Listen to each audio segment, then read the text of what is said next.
Bonjour et bienvenue sur la chaîne L'Homme de Parfum. Je vous présente le troisième et dernier parfum de la collection The World of Chris Collins.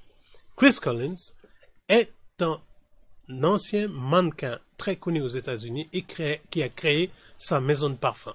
Nous avons présenté en fait les deux premiers parfums, Danse Sauvage et Harlem Nights, et ce troisième et dernier parfum va clore cette série de Chris Collins.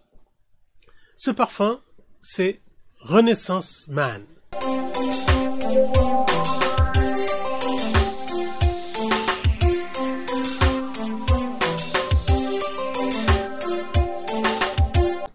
Renaissance Man est sorti en 2017 et est estampillé parfum masculin. Bien sûr, Chris Collins n'a créé pour le moment que des parfums masculins. J'ai eu l'insigne honneur d'avoir les échantillons que Chris m'a envoyé lui-même, avec un mot très gentil. C'est un homme humble et respectable que j'adore. Renaissance Man, c'est une exploration du renouveau, d'après le site officiel, l'évolution perpétuelle de l'humanité. Et alors, des agrumes épicés, masculins se mêlent à de notes chaudes de gingembre, de sauge, de miel, et agrémentés de vétiver et de bois de santal pour donner profondeur et impact. Les notes de cœur et d'ambre donnent une impression durable et une douceur à la fragrance.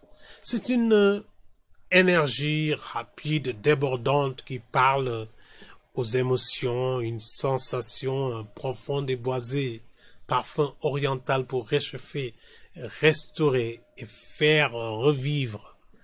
C'est ça, Renaissance Man. Et je vous le dis tout de suite, c'est mon préféré des trois Renaissance Man. Et il faut regarder déjà les notes pour s'en convaincre. C'est un parfum qui s'ouvre en note de tête avec des... c'est le parfum qui a le plus de notes que j'aime, c'est-à-dire mes notes préférées étant le cuir et le gingembre et le tabac. Alors, quand j'ai trouvé ces trois notes-là, j'ai dit Renaissance Man est mon parfum, je l'adore. Alors, comme vous voyez, Renaissance Man est un peu plus coloré que les autres. Je l'ai ici en petit échantillon. Et on va pas tarder tout de suite à...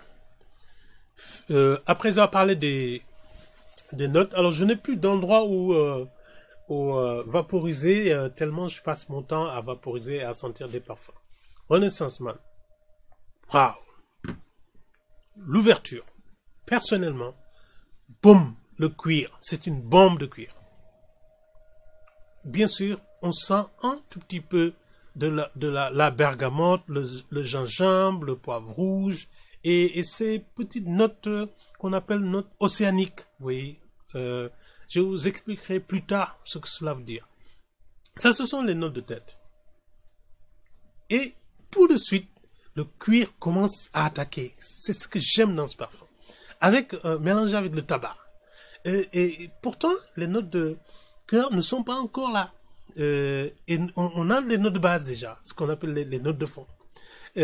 Alors, on a le sauge, le bois de cèdre, le miel, justement, et la cannelle. Et les notes de fond, c'est du boisé. Donc, bois de santal, la fève de tonka, le tabac et le fameux cuir. Alors, je vous le dis tout de suite, j'adore ce parfum. Et pour moi, il est fait pour l'homme. Il est fait pour... Alors, je vais vous dire une chose. Il est fait pour l'homme qui est un peu daring, c'est-à-dire quelqu'un qui ose, puisque ce parfum-là a une certaine force animalique même, je veux dire. Pourquoi? Puisque il y a quelques notes qu'on appelle animaliques. Mais la prééminence du cuir et du tabac fait que ce parfum est celui que je préfère des trois. Apporter quand on veut, mais surtout pas n'importe où. Quand on est habillé, plutôt, je dirais, plutôt classe. Quand on va prendre sa voiture avec des sièges de cuir, quand on va dans un endroit raffiné, faire des rencontres rapprochées, c'est ça seulement Renaissance Man. Un parfum super à essayer. The World of Chris Collins est terminé puisque on a fait la revue de Danse Sauvage, Harlem Nights et aujourd'hui Renaissance Man. Si vous avez des questions, un commentaire, une suggestion de revue de parfum, laissez un commentaire ci-dessus. Abonnez-vous et activez les notifications. Je vais y arriver et je vous remercie. À bientôt.